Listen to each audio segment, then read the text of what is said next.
We are Maidstone. Maidstone Radio.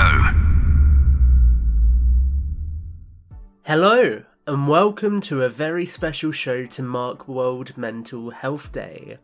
My name is Tom, and I am Mid Kent Mind's Community Engagement Officer. Mid Kent Mind are delighted to be working with Maidstone Radio to raise awareness about mental health over the airwaves this World Mental Health Day by encouraging conversations on both the radio and also across social media. In this show, we wanted to provide a peek under the bonnet at the work that we do here at Mid Kent Mind. During the course of this show, you'll hear some pre-recorded conversations I had with members of our staff, providing you with a flavour of the work they do and how they make a difference to our community on a daily basis. We're going to start by catching up with Julie, Mid Kent Mind CEO. We hope you enjoy hearing some insight from her in this short conversation. So Julie, thank you for taking the time to sit down and do this recording. I think it will be really insightful for people. So firstly, why don't you introduce yourself? Okay, thanks Tom. I'm Julie Blackmore and I'm the CEO for Mid Kent Mind. Cool, fantastic. So before we jump into the work specifically here at Mid Kent Mind, I think it would be really interesting to talk a little bit more about your background in the charity sector. So can you tell us how you got started and then how you began working for Mid Kent Mind? Yeah, absolutely. So I started working in the charity sector around 20 years ago. I came from more of a corporate background. I worked for Lloyd's of London for many years before I had my family. And then once my girls went back to school, started school, it was time to start doing something actually that I think was perhaps more rewarding. So I worked about 20 years ago on a youth project out on the Isle of Sheppey. I then became a community development worker before progressing to community development manager at local council for voluntary services. I joined Mid Kent Mind about 8 years ago and found myself in the position of CEO about 3 years later. Cool. I always find it really interesting hearing that background from everyone and how they kind of transition into different parts of the sector. So obviously, as you say, you are the CEO of Mid Kent Mind, so that means you oversee all of the work that the charity does. Yeah. So specifically in the past year, how would you summarise kind of the work that the organisation and you have done over the past year during the pandemic? Okay, I mean, personally, I found the pandemic really hard, Yeah. working from home, transitioning everybody into a virtual capacity. It was often really, really stressful. We had around 90% of our work that we moved from face-to-face delivery into a virtual capacity, and that really was not easy at all. So I guess to summarise, for me, I'd say it was a huge challenge for both myself, for our clients and our staff. Absolutely pushed us to the limits, but I think we did it, and we did it very successfully. Not something I would be rushing to do again, but it was a situation that was kind of forced upon us. We relocated our services within about 3 or 4 days. A lot of that was scrambling around, getting laptops for everybody, getting phones that they could take home, literally building a home office for 30 members of staff. So yeah, really, really challenging and something that I wouldn't be in a rush to want to do again. Not too soon anyway. So I feel like you've kind of answered it, but my next question would be, what have been some of the biggest challenges that you faced in the past years? Is there anything that's really stood out that you think's worth expanding upon? I think perhaps just about everybody's own well-being. I mean, for us, it was about trying to juggle our clients' well-being, our own staff needs, including our own, and keeping services running at the same time. It was really chaotic, and I think a lot of staff found it chaotic to work from home. And I'm a bit of a control freak, so I like everything in order. I like to know when I come in for a day what the plan is, how things are going to happen, and I'm a very hands-on CEO. I like to be in the building, I like to get involved, I like to know who the clients are so that I can get good feedback, and I found that at home a real challenge because you lose control of the situation, and I think that probably all of our staff felt that at some point. Very hard to be juggling an organisation with 30 plus staff around the whole of Kent, and obviously supporting clients around the whole of Kent, and often by telephone and on a virtual screen. So yeah, for me it was losing that control. and again, importantly, trying to keep our staff well as the clients. Huge challenge for my staff, having to deliver supporting people that needed support when they were actually in their own homes alone and trying to support them through a screen. So yeah, massive challenge. And for me, losing that control, I think, at times.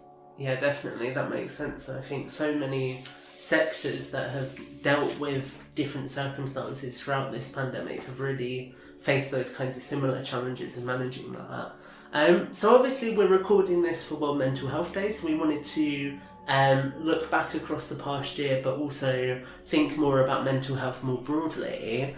So I wanted to ask, why do you think awareness about mental health is so important?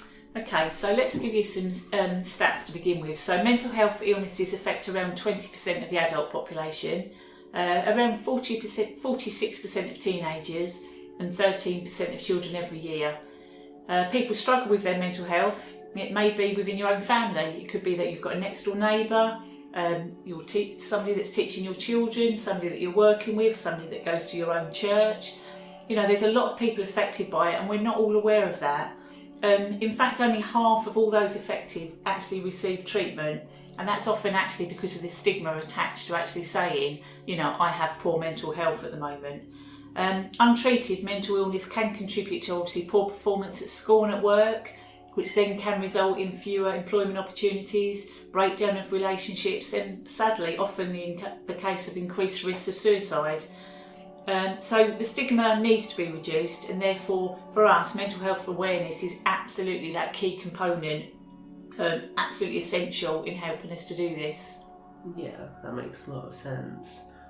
So lastly, the theme for this year is mental health in an unequal world. So what would you say that means to Mid-Kent Mind? Oh, that's a tricky one. So let's put it perhaps in the context, first of all, around the World Mental Health Day, because obviously that was the theme that was picked for 2021. It was chosen to highlight to the world that the world actually is becoming increasingly polarised, with the wealthy becoming wealthier and the number of people in poverty still too high. Inequalities are often highlighted, and that's down to race, ethnicity, sexual orientation, gender identity, lack of respect of human rights in many countries. And this includes, obviously, for lots of people living with mental health conditions. Such inequalities have an impact on people's mental health. So that's kind of as a global perspective on it. So bringing it back to Mid-Kent Mind is, mental health is an unequal world.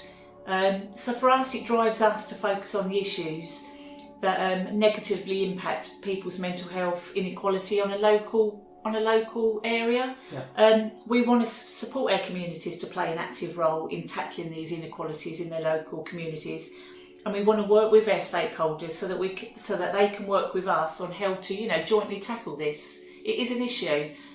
Mental health is absolutely an inequality, like saying that's whether it's on a world theme or a local theme.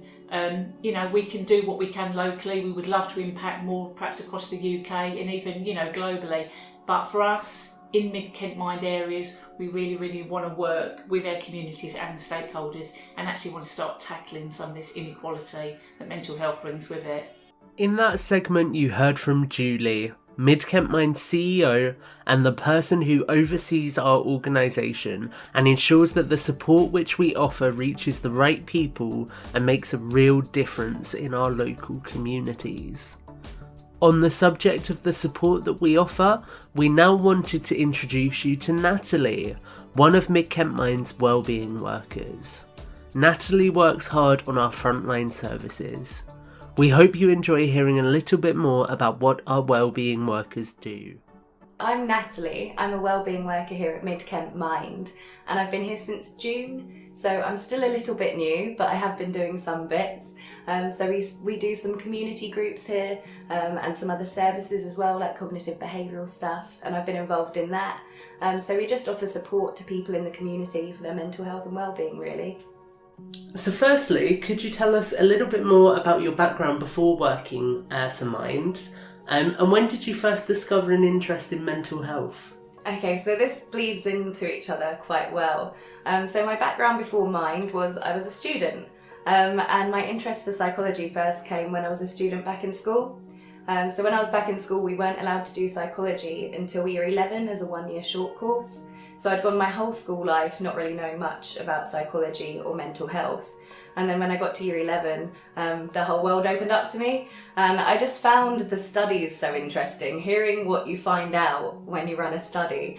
Some results really shock you and you think, well, I wouldn't do that. But actually, they show you that the majority of people would do that. And it does just make you think and question. So I found it very, very interesting, decided to change my ideas about what I wanted to do in the future, and went on to psychology at university. So I did my undergraduate in clinical psychology, and then I did my master's in clinical psychology as well. I did find other areas of psychology interesting, but I feel like mental health and well-being is really pertinent and important, and I always wanted to get into a job where I could help people. So I felt like that was the perfect thing to get into, something interesting where I could help people. So as a wellbeing worker, you deliver a range of courses and services. So can you tell us a little bit more about the services that you deliver? Yeah, of course. So we have a range of adult services and services for young people as well. So our adult services consist of community groups and cognitive behavioural courses. So our community groups are there just for people to pop along to whenever they'd like to, get a bit of social interaction in and learn some new skills. Because all the different groups are themed, like cooking, art, singing, things like that. Whereas our cognitive behavioural courses are much more structured, and they use cognitive behavioural coaching, so they focus on thoughts, feelings, behaviour, bodily sensations, and how to teach people coping mechanisms, just so that they can manage their mental health and well-being a bit better. And then for our young people, we have a range of cognitive behavioural courses as well. So Taming My Temper, which is focused on anger, Managing Me, which is a bit about self-esteem, and then we have Bounce Backs, which are about resilience as well. And we have both adult and young people recovery action plans. So they're one-to-ones instead of group courses. And they're there just for a holistic approach to supporting that person, looking at which areas they personally want to improve upon and have support with. Cool. I guess after that, the next thing to ask them really would be, what's your favourite course or session that you get to deliver? So I can't choose one, there are two. I'm one of those people. So out of the cognitive behavioural courses, I'd say Coping with Life is my favourite, just because it focuses on stress, anxiety and depression, so it's a really good all-rounder, whereas the other courses are a bit more specific, like Coping with Anxiety or Coping with Depression. With the community groups, it's definitely the singing group. I've run the singing group quite a few times, and it's just a really good pick-me-up in the morning. It makes you feel really happy, boosted, full of energy. I usually dance around a bit as well, so it's quite fun to do. So this next question is probably a little bit heavier than the others, but I wanted to ask, what difference do you feel that the work you do with Mid-Kent Mind makes to people's lives? I feel like for everyone it's slightly different. So for some people they can feel like we've helped make a big difference in their life. They may not have had any coping strategies or support beforehand. So actually getting that support from us can make a massive difference. Whereas other people, it's the smaller things. So they say, oh, you know, I had a couple of coping strategies or relaxation techniques before, but the way that you've phrased it or the way that you've put it across has taught me something new. And that's really lovely to hear, that we can add on to people's existing strategies and ways to take care of their well-being. But yeah, the main difference that I think it makes is it just gives people that structured form to kind of follow when they are in that down place or they're feeling a bit anxious. They know that they have this toolbox that they can use and kind of pick different tools out of to try and pick up their mental health a bit and feel a bit better. So it's really good. Cool, okay. So the theme for this year's World Mental Health Day is mental health in an unequal world. So I wanted to end by asking what that phrase means to you. So that phrase is actually quite important to me, and I've looked at it quite a bit in the past. So when I was doing my university studies, we looked at improving access to psychological therapies, which the whole initiative was set up by the NHS because there was that lack of support for people in minority groups or from working class backgrounds. So I think working in mental health in the unequal world is just about trying to pay attention to that and make sure that, you know, if you're looking at your figures, if you're looking at who is using your service, can you actually see diversity there? Can you see different people being able to access it? And as well, here at Mind, a lot of our services are free or low cost, so it means that we can actually provide those services to people from all different walks of backgrounds, which I think is very, very important. Our frontline services are one crucial part of the work that we do, but another crucial part of the work we do comes through offering training to people in the local community, and that is where Ashley comes into the equation. Ashley is our lead trainer, meaning she delivers everything from mental health awareness sessions to nationally recognised mental health first aid certifications. Let's catch up with her and hear more from a trainer's perspective. We do just want to give you a heads up that there is some discussion around our suicide prevention and awareness training in this segment, so please do be aware of that before you listen. Hello there, yeah, my name's Ashley and I have worked for Mid Kent Mind for just over 6 years. I'm actually the lead trainer at Mid Kent Mind and actually really quite enjoy my job there. Okay, so firstly, could you tell us a little bit about your background before working for Mind? When did you first discover an interest in mental health? So I've had a variety of jobs, from pub work, fruit packing, various office jobs, but my longest stint of working was working for 12 and a half years with Kent Police. I initially started off in the control room, and then I moved locally into what is known as the Criminal Justice Unit in Sittingbourne. To be honest, I didn't really know that I had an interest in mental health before I joined Mid Kent Mind. I wanted a new challenge after taking voluntary redundancy for Kent Police. However, I suppose I've always sort of come across poor mental health in my jobs, especially with the control room, and in my personal life too. Cool. Okay, so as a trainer at Mid Kent Mind, obviously you deliver a variety of Mid Kent Mind's training courses. So could you tell us a little bit more about each of the courses that you deliver? Yeah, like you say, we've got quite a really sort of wide variety of courses now. When I first started working for Mid Kent Mind back in 2015, I wouldn't really say we had a sort of a training department back then. It all kind of started sort of with our basic mental health awareness sessions and then really evolved from there into our wider ranges of courses. Our internationally recognised course is the Mental Health First Aid course that's written by Mental Health First Aid England. We do a 2-day version which will qualify somebody as a mental health first aider, a 1-day version that would qualify somebody as a mental health first aid ambassador, and then our half-day version which is sort of a mental health awareness, so but people would still get a national recognised qualification from that. Each of those courses are done for the youth version, so responding to young people between the ages of 8 and 18, and then also how to respond to adults, so it's an adult version to respond to those over the age of 18. We've then got our sort of mental health awareness session. So as I said, we've got a basic one, sort of a basic knowledge and basic understanding of mental health awareness. And from that, we've taken various different topics and kind of expanded on each of those. So things like one is sort of about mainly about depression and anxiety. Then we've got another specialised one that is with eating disorders and self-harm. We've then got a separate one that's specifically around psychosis, another one specifically around personality disorders, and also our stress awareness. And another type of training course that we were running, hopefully we are going to be running that again in the very near future, is our suicide prevention and awareness training. That particular session is to try and increase people's awareness around the topic of suicide, and also to help people feel more confident in supporting others. So which one of those courses is your favourite to deliver and why? Well, to be honest, Tom, that's like asking me who my favourite child is, and no parent would ever tell you which one's their favourite. I would say, just like my children, each of the courses is great in its own way. And as long as our participants feel that they've achieved what they signed up to do, then I'm happy. So why do you think that offering mental health training is so important?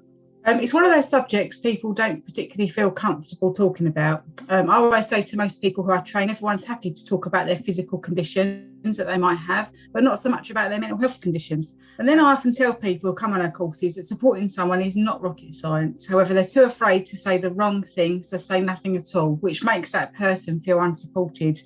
Mental health training can help people feel more comfortable to approach the subject with someone, whether that be on a personal level with a work colleague or a client, patient or a service user. So yeah, it is really, really important. Okay, and then lastly, the theme for this year is mental health in an unequal world. So I wanted to ask, what does that mean to you?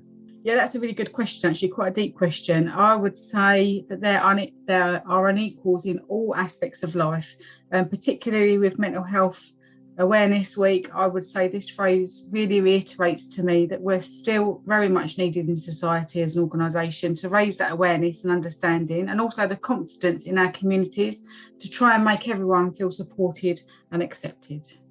That's all for our show today. We hope you enjoyed getting the opportunity to learn more about Mid-Kent Mind, and we hope you found something insightful from this segment. Our key message today is you're not alone, and by working together, we can make a real difference in our communities. If you'd like to learn more about our work, then you can visit www.midkentmind.org.uk. Thank you for listening, and enjoy the rest of the show.